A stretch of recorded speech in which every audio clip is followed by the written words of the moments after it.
मैं एक अनाथ आश्रम में काम करती थी। वहाँ मेरी एक लड़की से दोस्ती हो गई। वो मुझसे रोज़ कहती कि दीदी आप मेरी जगह पर सो जाएं, मुझे बहुत दर्द होता है। मुझे लगा शायद उसको उसका बिस्तर पसंद नहीं है। मैंने उसका बिस्तर बदलवा दिया, लेकिन उसने मुझसे दूसरे दिन फिर से यही बात कही। इस बार मैंने उसकी बात मान ली और मैं उसकी जगह पर सो गई। मुझे सोए हुए कुछ ही देर हुई थी कि अचानक मेरे साथ। कभी कभी हमें अपनी आंखों देखी बातों पर भी यकीन नहीं होता, क्योंकि आज के दौर में इंसान सिर्फ वही करता है जिसमें उसका फ़ायदा हो। बिना अपने फ़ायदे के कोई किसी की मदद भी नहीं करना चाहता। मेरा नाम गीत है। मेरी उम्र इस समय 35 साल की है। मैं अपने घर में अपनी माँ के साथ रहती थी। हम दोनों का एक दूसरे के अलावा इस दुनिया में और कोई सहारा नहीं था। मेरे पति का 1 साल पहले देहांत हो चुका था। मेरे पति की मौत के बाद मैं अपनी माँ के घर वापस आ गई थी। बचपन में ही मेरे पिताजी का देहांत हो गया था। तभी से माँ ने मुझे अकेले ही पाला। मेरी शादी के बाद मेरी माँ भी अकेली रहती थी। मैं उनकी इकलौती औलाद थी। मेरे ससुराल में मेरी सास ससुर और देवर ही थे। मेरी सास वह मुझसे कभी कभी मिलने आ जाया करती थी। मेरे पति के देहांत के बाद मेरे देवर ने मुझसे शादी के लिए कहा, लेकिन मैंने उसे मना कर दिया, क्योंकि मुझे अब शादी करनी ही नहीं थी। मुझे मेरी माँ के साथ रहना था, क्योंकि उन्होंने अपनी पूरी ज़िंदगी सिर्फ मेरे लिए ही जी थी। मेरा फ़र्ज़ था मैं उनके लिए कुछ करूं, उन्हें बुढ़ापे में आराम दूं।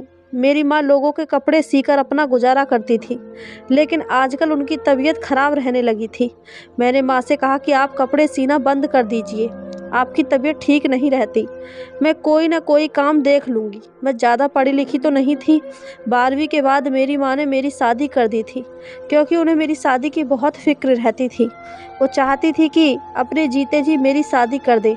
इसलिए 12वीं के बाद ही मेरी माँ ने मेरे लिए एक अच्छा सा रिश्ता देखकर मेरी शादी कर दी। मुझे किसी कंपनी में जॉब मिलना मुश्किल था। मैंने अपने पड़ोसियों से कह रखा था कि कोई काम हो तो मुझे बताना। मैंने अपने दोस्तों से भी पूछा, अगर मेरे लिए कोई काम हो तो प्लीज़ मुझे बताना। तब उसने मुझे बताया कि एक अनाथ आश्रम में एक औरत की ज़रूरत है। मैंने उससे पूछा कि वहाँ पर क्या काम करना पड़ेगा। उसने मुझसे कहा कि उसे इस बारे में कुछ भी नहीं पता। उसे भी किसी ने इस नौकरी के बारे में बताया था, तो उसने सोचा कि वह मुझे बता दे, शायद मेरा काम बन जाए।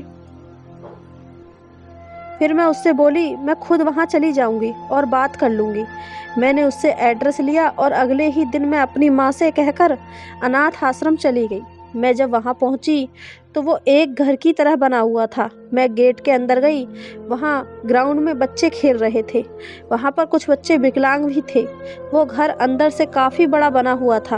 उसमें काफ़ी कमरे थे। वहाँ एक छोटा सा कमरा बना हुआ था जहाँ वॉचमैन रहता था। मैंने एक बच्चे से ऑफिस का पता किया तो उसने मुझे सामने कमरे की तरफ इशारा किया। मैं वहाँ पर चली गई। अंदर देखा तो वहाँ पर एक मैडम बैठी थी। मैंने उनसे अंदर आने का पूछा तो उन्होंने मुस्कुराकर कहा कि आज उन्हें बताया कि मैं नौकरी के लिए आई हूँ। उन्होंने मुझसे मेरा नाम, मेरी पढ़ाई के बारे में पूछा तो मैंने उन्हें सब कुछ बता दिया। उन्होंने मुझसे कहा ठीक है, तुम कल से काम पर आ जाना, लेकिन हमारे यहाँ जो लेडीज़ काम करती हैं उन्हें यहीं पर रुकना पड़ता है। सिर्फ संडे में ही वे अपने घर जाती हैं। मुझे उनकी ये बात सुनकर माँ का ख्याल आया। मैं अपनी माँ को घर पर अकेला कैसे छोड़ सकती हूँ। उनकी तबीयत भी ठीक नहीं रहती। मैंने मैडम से कहा कि आज रुकना ज़रूरी है, मैं रोज़ नहीं आ सकती। तो उन्होंने मुझसे मना कर दिया। कहा कि यहाँ हर समय बच्चों की देखभाल करनी पड़ती है, उसके पास हर समय किसी न किसी का रहना ज़रूरी होता है। वैसे यहाँ तुम्हारे अलावा 2-3 लड़कियाँ और हैं, लेकिन उन्हें और भी काम होते हैं। मैंने मैडम से पूछा यहाँ पर मुझे क्या काम करना होगा। मैडम ने कहा यहाँ तुम्हें रुकना पड़ेगा, क्योंकि बच्चों को खाना खिलाने की और पिलाने की जिम्मेदारी तुम्हारी ही होगी और तुम्हें बच्चों का ख्याल रखना होगा। इसके अलावा और कोई काम नहीं। मैंने उनसे और कुछ बातें की और फिर मैं वहाँ से उठकर अपने घर आ गई। मुझे वहाँ रुकने का कोई ऐतराज़ नहीं था, लेकिन अपनी माँ की फ़िक्र थी। मैं उन्हें अकेला नहीं छोड़ सकती थी।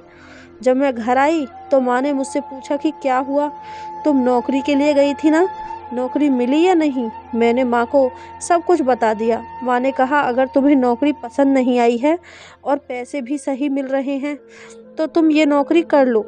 मेरी फ़िक्र मत करो, मैं अकेली रह लूँगी। मैंने उनसे कहा कि आपके लिए खाना कौन बनाएगा। मुझे वहाँ 24 घंटे रहना होगा। माँ ने कहा कि तुम फिक्र मत करो, मैं अपने लिए खाना खुद बना लूँगी। वैसे भी मैं सारा दिन खाली ही तो रहती हूँ। तुमने मेरा सिलाई का काम भी छुड़वा दिया है, क्या मैं अपने लिए खाना भी नहीं बना सकती? मैंने कहा ठीक है, पर आप अपना बहुत ख्याल रखना और दवाई भी समय से लेते रहना। मैं अपने कमरे में गई और मैंने अपनी अलमारी से अपने कुछ कपड़े निकाल कर बैग में रख लिए और कुछ ज़रूरत का सामान भी रख लिया। अगले दिन मैं अपनी माँ से मिली और अनाथ आश्रम के लिए निकल गई। मैं वहाँ जाकर मैडम से मिली। मैडम ने मुझे मेरा काम समझा दिया, मुझे मेरा काम भी दिखा दिया। मैं अपने कमरे में गई और मैंने अपना सामान और अपने कपड़े वहाँ पर रखे। उस कमरे में मेरे साथ वो तीनों लड़कियाँ भी रहती थीं, लेकिन उस समय कमरे में कोई नहीं था। मैंने थोड़ा सा आराम किया, फिर मैं बाहर आ गई। बाहर मुझे वो लड़कियां मिली जो यहाँ पर काम करती थीं। वो तीनों लड़कियां ही थीं। उनमें से एक का नाम सलोनी था और दूसरी का नाम रीना था। पहले मैं उनसे मिली, अपने बारे में बताया, उन्होंने भी मुझे अपने बारे में बताया। हम बच्चों के साथ खेलने लगे। दोपहर के खाने का समय हो गया। एक कमरा था जिसमें बच्चे खाना खाया करते थे। हम उस कमरे में बच्चों को लेकर गए और बच्चों को खाना खिलाया। वहाँ पर एक चाची खाना बनाने के लिए आती थी और खाना बनाकर चली जाती थी। दोनों टाइम का खाना बनाना और सुबह का नाश्ता बनाना उन्हीं की जिम्मेदारी थी। बच्चों को पढ़ाने की जिम्मेदारी सलोनी और रीना की थी और मैं बच्चों के खाने पीने का ध्यान रखती थी। मेरा यहाँ पर अच्छा समय गुजर रहा था। बच्चे सारा दिन खेल में मग्न रहते और साथ में पढ़ाई भी करते थे, लेकिन बच्चों को पढ़ाने के लिए उन्हें थोड़ी सी डांट लगानी पड़ती थी। मेरा यहाँ पर सबसे अच्छी दोस्ती हो गई थी। यहाँ रहकर मैंने एक बात नोटिस की थी, यहाँ रोज़ कोई ना कोई बच्चा अडॉप्ट होता था। रोज़ कोई ना कोई फैमिली किसी बच्चे को लेने के लिए आती थी और मैडम उनको बच्चा दे भी देती थी। सिर्फ बच्चे अडॉप्ट ही नहीं होते थे, यहाँ बच्चे आते भी बहुत ज़्यादा थे। कुछ लोग थे जो अनाथ बच्चों को यहाँ लेकर आते थे ताकि उनकी अच्छे से देखभाल हो सके। आंटी बच्चों का बहुत अच्छे से ख्याल रखती थी। उनकी वजह से बच्चों को रहने के लिए छत मिल रही थी और यहाँ मैडम बच्चों को हर चीज़ की सहूलियत देती थी। मैडम बहुत अच्छी आदत की थी। उन्हीं दिनों वहाँ एक छोटी सी बच्ची जो कि 14 साल की होगी, उसका एक हाथ खराब था। वो जब से यहाँ पर आई थी बहुत डरी सहमी रहती थी, किसी से कोई बात नहीं करती थी। वो खाना भी ठीक से नहीं खाती थी। एक दिन मैंने उसे अपने हाथ से खाना खिलाया और उससे पूछा कि वो किसी से बात क्यों नहीं करती। वह मेरी बात का कोई जवाब नहीं देती थी। मैं उससे रोज़ बात करने की कोशिश करती। अब वह मुझसे थोड़ी थोड़ी बात करने लगी थी। अब वो अक्सर मेरे साथ ही रहती थी। वैसे तो मैं सारे ही बच्चों के साथ प्यार से रहती थी। मैं जानती थी कि बच्चों के दिल बहुत कमज़ोर होते हैं, छोटी छोटी बात को अपने दिल से लगा लेते हैं। उस लड़की के साथ मेरी अच्छी दोस्ती हो गई थी। एक दिन वो लड़की बहुत घबराई हुई मेरे पास आई और कहने लगी कि दीदी, आप मेरी जगह पर सो जाया करें, मुझे सोने के बाद बहुत दर्द होता है। मैंने उससे पूछा, तुम्हें अपनी जगह पर क्या परेशानी है? उसने मुझे कोई जवाब नहीं दिया। वह मुझसे यही कहती रही कि दीदी आप मेरी जगह पर सो जाया करें, मुझे बहुत दर्द होता है। मैंने कहा ठीक है, तुम फिक्र मत करो, मैं कुछ करती हूँ। मैंने सोचा शायद कोई बच्चा होगा जो उसे परेशान करता होगा, इसलिए अपनी जगह बदलने को कह रही है। मैंने रीना से कहकर उसकी जगह बदलवा दी और मैं बच्चों के साथ जाकर बैठ गई। हमारा कमरा बच्चों के कमरों से दूर था। उस अनाथ आश्रम में 50-60 के करीब बच्चे थे। लड़कियों का कमरा अलग था और लड़कों के कमरे अलग थे। मैडम हर चीज़ का वहाँ खुद ख्याल रखती थी और बच्चों के लिए हर तरीके की सुविधा थी। हम लोगों ने रात का खाना खाया और अपने कमरे में जाकर सो गए। जब मैं उठी तो रोज़ की तरह अपने कामों में लग गई। जब दोपहर का खाना खाने का समय हुआ, मैं आलिया के पास गई। मैंने उसके जाकर पूछा, अब तो तुम्हें अच्छे से नींद आई होगी, अब तो मैंने तुम्हारी जगह भी बदलवा दी थी। लेकिन वो बाकी दिनों की तरह आज भी उदास थी।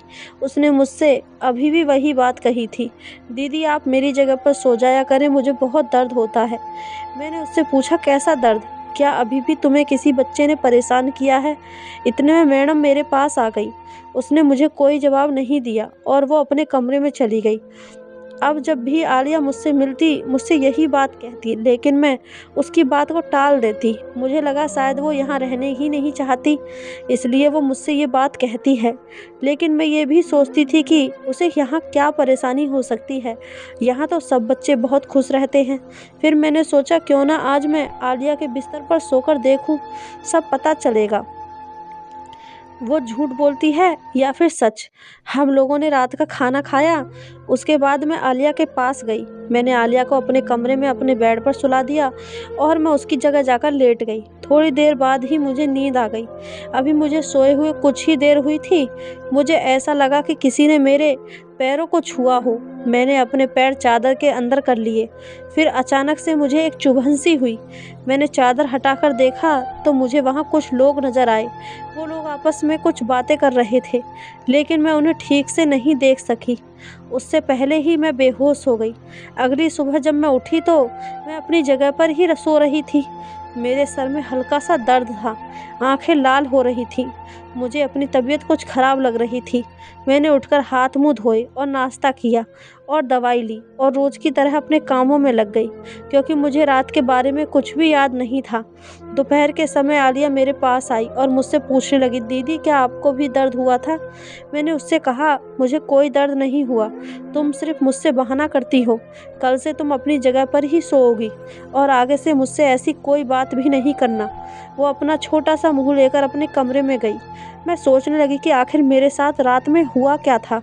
मुझे कुछ याद क्यों नहीं आ रहा था। अगले दिन संडे था। मैं अपने घर अपनी माँ से मिलने चली गई। जब मैं घर पहुँची तो मेरी माँ मुझे देखकर बहुत खुश हुई और मुझसे मेरी नौकरी के बारे में पूछने लगी कि मैं वहाँ खुश हूँ या नहीं। मुझे ज़्यादा काम तो नहीं करना पड़ता। मैंने अपनी माँ को वहाँ के बारे में सब कुछ बताया और सैलरी के पैसे माँ के हाथ में दिए। मेरी माँ बहुत खुश हुई और मुझे दुआएं देने लगी। अगले दिन मैं अनाथ आश्रम के लिए निकल गई। वहाँ जाकर मैं अपने कामों में लग गई। शाम का खाना खाने के लिए जब हम लोग गए तो मैंने रीना से आलिया के बारे में पूछा। रीना ने मुझे बताया कि तुम्हें नहीं पता, उसे तो एक आदमी ने अडॉप्ट कर लिया और वो कल ही उसे लेकर चले गए थे। मैं ये सुनकर बहुत उदास हुई, क्योंकि मैं आलिया के बहुत करीब हो गई थी। लेकिन कहीं ना कहीं मुझे इस बात की खुशी भी थी, आलिया को माता पिता मिल गए और अब वो अच्छा जीवन व्यतीत करेगी। अब वो पढ़ लिख कर अपने जीवन में कुछ बन जाएगी। मुझे आलिया की बहुत याद आती थी, लेकिन मैंने और बच्चों में अपने आप को बिजी कर लिया था। यहाँ मुझे एक बात बहुत हैरान करती थी। यहाँ रोज़ाना बहुत बच्चे आते थे और रोज़ाना ही बहुत से बच्चे अडॉप्ट कर लिए जाते थे, वरना लोग अनाथ बच्चों को गोद लेना नहीं चाहते और अगर लेकर भी जाते तो उन्हें नौकर बनाकर रखते हैं। लेकिन यहाँ तो रोज़ाना बहुत अडॉप्शन होते थे और हर आदमी बच्चे को अपनी संतान बनाकर ही लेकर जाता था। मुझे ये बात बहुत परेशान कर रही थी। मैं जानना चाहती थी कि आखिर क्या है, लेकिन यहाँ किसी से कुछ पूछ भी तो नहीं सकती थी। अगर मैं ज़्यादा छानबीन करती तो मेरी नौकरी खतरे में आ सकती थी और मुझे इस नौकरी की बहुत ज़्यादा ज़रूरत थी। अगर मेरी नौकरी भी छूट जाती तो पता नहीं मुझे कहीं और नौकरी मिलती या नहीं। एक दिन मैंने रीना से पूछ ही लिया, यहाँ इतने सारे अडॉप्शन कैसे होते हैं, वरना लोग तो अनाथ बच्चों को लेना भी नहीं चाहते। रीना ने कहा कि यहाँ की मैडम बहुत अच्छी हैं, वो बहुत लोगों को जानती हैं, जिसकी वजह से यहाँ ज़्यादा अडॉप्शन होते हैं। और वैसे भी दुनिया में बुरे लोगों के साथ अच्छे लोग भी होते हैं। हो सकता है भगवान उनके दिल में अनाथ बच्चों के लिए दया डाल देता हो। उसकी बात सुनकर मैं खामोश हो गई। मुझे यहाँ काफ़ी समय हो गया था। यहाँ रोज़ ही बच्चे आते जाते रहते थे। एक दिन एक बच्ची मेरे पास आई जो लगभग 13 साल की होगी। वो मुझसे आकर कहने लगी, दीदी मुझे अपने बिस्तर पर नहीं सोना, मुझे दर्द होता है। मैं उसकी ये बात सुनकर हैरान हो गई, क्योंकि यही बात मुझसे आलिया भी कहा करती थी। मैंने उससे पूछा, बेटा कैसा दर्द होता है? क्या तुम्हें कोई और बच्चा परेशान करता है? क्या तुम्हें बिस्तर में कुछ चुभता है? वो बच्ची रोने लगी और रोते रोते उसने मुझे बताया, उससे ऐसा लगता है कि उसे किसी ने इंजेक्शन लगाया हो। फिर उसके बाद उसे कुछ याद ही नहीं रहता। जब वो सुबह उठती है तो उसे पूरे शरीर में दर्द होता है। मेरे दिमाग में ऐसी बातें आई जो मैं सोच भी नहीं सकती थी। मैंने खुद से ही सवाल करके खुद ही जवाब दिया कि नहीं, ऐसा नहीं हो सकता। यहाँ ऐसा कौन कर सकता है? यहाँ तो बच्चों को हर तरह की ख्याल रखा जाता है। फिर ऐसी दरिंदगी इसके साथ कौन कर सकता है। मैं उस बच्ची को अपने कमरे में लेकर आई और दरवाज़ा अंदर से बंद कर लिया। मैंने उसके कपड़े उतार कर देखा तो उसके जिस्म पर कुछ निशान थे। मैं समझ गई इसके साथ कुछ गलत तो हुआ है। मैंने उससे कहा कि तुम फिक्र मत करो, मैं रात को तुम्हारे साथ ही सोऊंगी, घबराओ नहीं, और तुम ये बात अभी किसी को मत बताना। उस बच्ची की यह हालत देखकर मुझे रोना आ रहा था, लेकिन मैंने खुद को शांत किया और मन ही मन में सोच लिया, इसके साथ जो कुछ भी हुआ है वो मैं पता लगाकर ही रहूँगी। इस बच्ची के साथ जिसने भी गलत किया है उसको छोड़ूंगी नहीं। जब रात हुई तो मैं बच्चों के कमरे में जाकर उस लड़की से थोड़ी दूरी पर लेट गई। मैंने किसी को इस बारे में कुछ भी नहीं बताया था। मैंने अपने ऊपर एक चादर ढक ली। मुझे नींद नहीं आ रही थी। आधी रात होने को आई थी। रात के 1 बजे का समय था। तभी मुझे किसी के दरवाजे खोलने की आवाज़ आई। जब मैंने चादर से छिपकर देखा, वहाँ पर 2 आदमी उस बच्ची की तरफ आ रहे थे। वो दोनों आदमी उस बच्ची के पास गए और उसका मुंह बंद किया, फिर उसके इंजेक्शन लगा दिया। कुछ देर बाद उसको गोद में उठाकर कमरे से बाहर निकल गए। ये देखकर मेरे तो होश उड़ गए और मैं जल्दी से अपनी जगह से उठी और उन दोनों आदमियों का पीछा करने लगी। ये दोनों आदमी वही थे जो यहाँ पर अनाथ बच्चों को लेकर आते थे। मैंने सोचा कि मैं ये बात मैडम को बताती हूँ, लेकिन मैं जब तक मैडम को जगाती और सब कुछ उनको बताती तब तक तो वो लोग निकल जाते, इसलिए मैंने उनका पीछा करना सही समझा। जब मैं उनका पीछा करते करते बाहर आ गई, तब मुझे ये देखकर बहुत हैरानी हुई कि वो वॉचमैन से बात कर रहे हैं। वॉचमैन ने उनके बाहर जाने के लिए गेट भी खोल दिया। तब मैं समझ गई कि वॉचमैन और मैडम जी इन सब से मिले हुए हैं। उसके निकलने के बाद ही वॉचमैन ने गेट बंद कर दिया। मैं दूसरे गेट से बाहर गई तो सामने ही मुझे वो दोनों आदमी दिखाई दिए। मैं उनके पीछे पीछे जाने लगी। अनाथ आश्रम से थोड़ी आगे चल के एक घर था जहाँ पर कोई नहीं रहता था।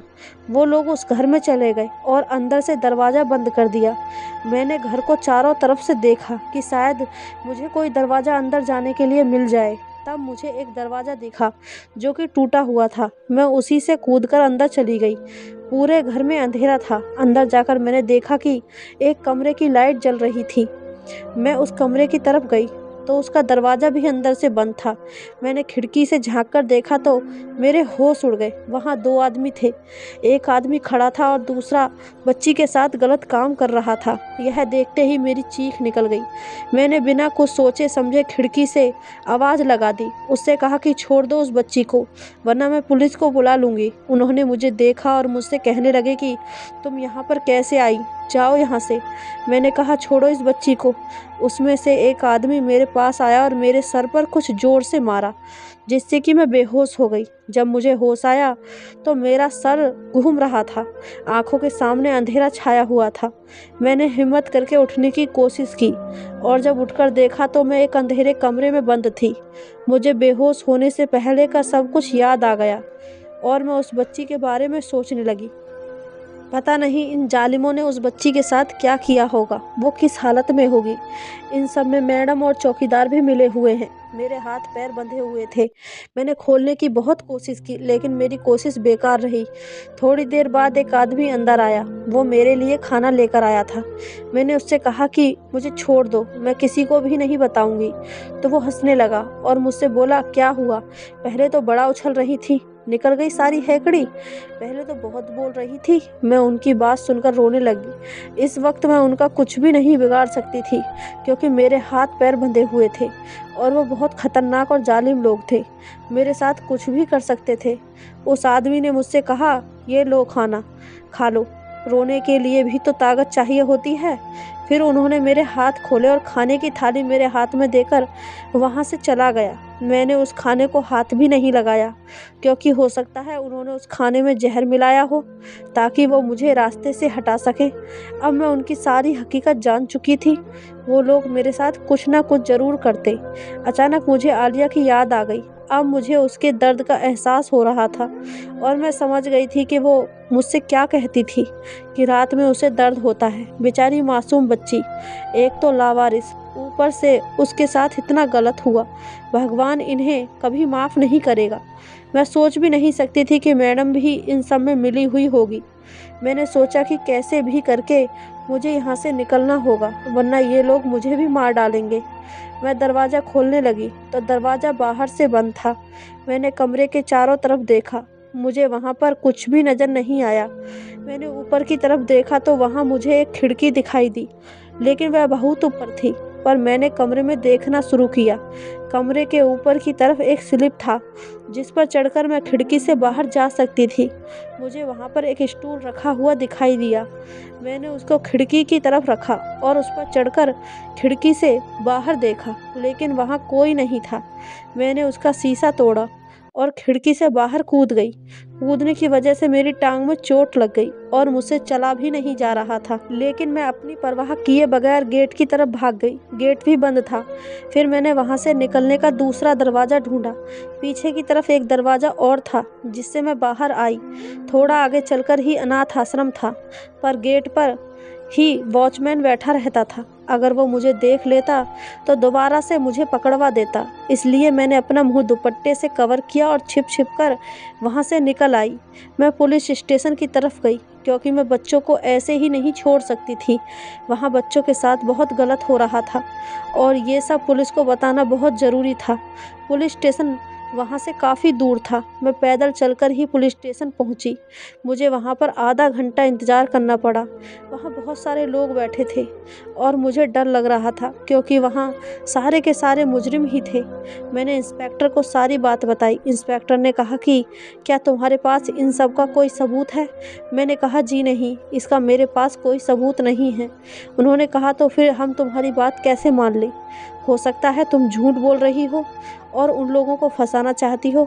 मैंने इंस्पेक्टर साहब को समझाया कि मैं झूठ क्यों बोलूँगी, इन सब में मेरा क्या फ़ायदा हो सकता है। मैं तो सिर्फ मासूम बच्चों को बचाना चाहती हूँ। उन बच्चों पर बहुत ज़्यादा जुल्म हो रहा है और मैं उन लोगों के खिलाफ़ गवाही देने के लिए भी तैयार हूँ।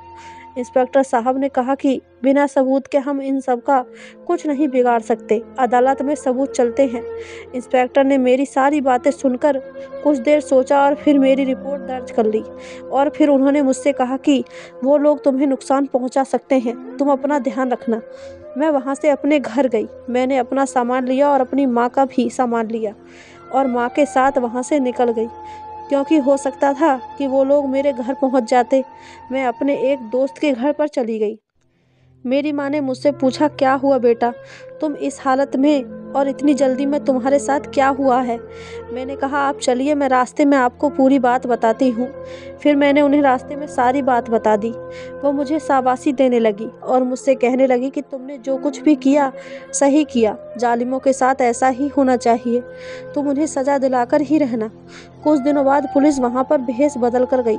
उन्होंने मैडम से बात की कि उन्हें एक बच्ची चाहिए और वो उस बच्ची को विदेश लेकर जाना चाहते हैं, जिसके लिए वह मुँह मांगी रकम देने को तैयार है। मैडम ने भी देने की हामी भर ली और बात करते करते उसे ये भी कहा कि आपको और बच्चे चाहिए हों तो वो भी मिल जाएंगे। आपको हमारे यहाँ हम बच्चों से हर तरीका का काम करवाते हैं। पुलिस वाले ने सब कुछ रिकॉर्ड कर लिया और वो वहाँ से आ गए। अगले दिन उन्होंने वहीं पर छापा मार दिया। मैडम, वॉचमैन और उन दोनों आदमियों को भी गिरफ्तार कर लिया। वहाँ जो लड़कियाँ काम करती थीं उन्हें भी इन सब के बारे में कुछ भी पता नहीं था। मैडम के कमरे की तलाशी ली तो वहाँ उनके खिलाफ सारे सबूत मिल गए। इसके साथ साथ पुलिस को मैडम के ऑफिस से ड्रग्स भी मिले, जिससे पता चला कि वह ड्रग्स का कारोबार भी करती हैं। उन्हें अदालत में पेश किया गया। अदालत में पता चला कि जो लोग बच्चों को अनाथ आश्रम से गोद लेने आते हैं उन्हें गोद नहीं लेते, बल्कि उन्हें बेचने के लिए लेकर जाते थे। और जिन आदमियों ने मुझे वहाँ पर बंद किया था वही आदमी अच्छे और खूबसूरत बच्चे लेकर वहाँ पर आते हैं। वो इस बात का खास ध्यान रखते हैं कि बच्चे अनाथ हों, इनके आगे पीछे कोई पूछने वाला ना होता, ताकि वह जैसा चाहें उनके साथ वैसा कर सके। मैंने उनके खिलाफ गवाही दी, उन सबको सज़ा हो गई और अब उस अनाथ आश्रम की जिम्मेदारी अदालत ने मुझे दे दी है। मैंने वहाँ बच्चों को बहुत अच्छे से रखा था, उनका पूरे तरीके से ख्याल रखती थी। बच्चे भगवान का रूप होते हैं, लेकिन कुछ लोगों के पास शायद दिल ही नहीं होता। कुछ लोग पैसों की खातिर इतना गिर सकते हैं, मैं कभी सोच भी नहीं सकती। अब वहाँ बच्चे बहुत खुश रहते हैं। कोई बच्चे को अडॉप्ट करने के लिए भी आता है तो मैं उनसे उनकी सारी इन्फॉर्मेशन लेती हूँ, बाद में ही किसी को बच्चे देती हूँ, क्योंकि मैं नहीं चाहती कि कोई भी किसी बच्चे के साथ कुछ गलत करे। मुझे अक्सर आलिया की याद आती और मैं सोचते सोचते रोने लगती। दोस्तों, आपकी इस कहानी के बारे में क्या राय है, हमें कमेंट करके ज़रूर बताएं। कहानी अच्छी लगी हो तो चैनल को सब्सक्राइब, वीडियो को एक लाइक ज़रूर करें। धन्यवाद।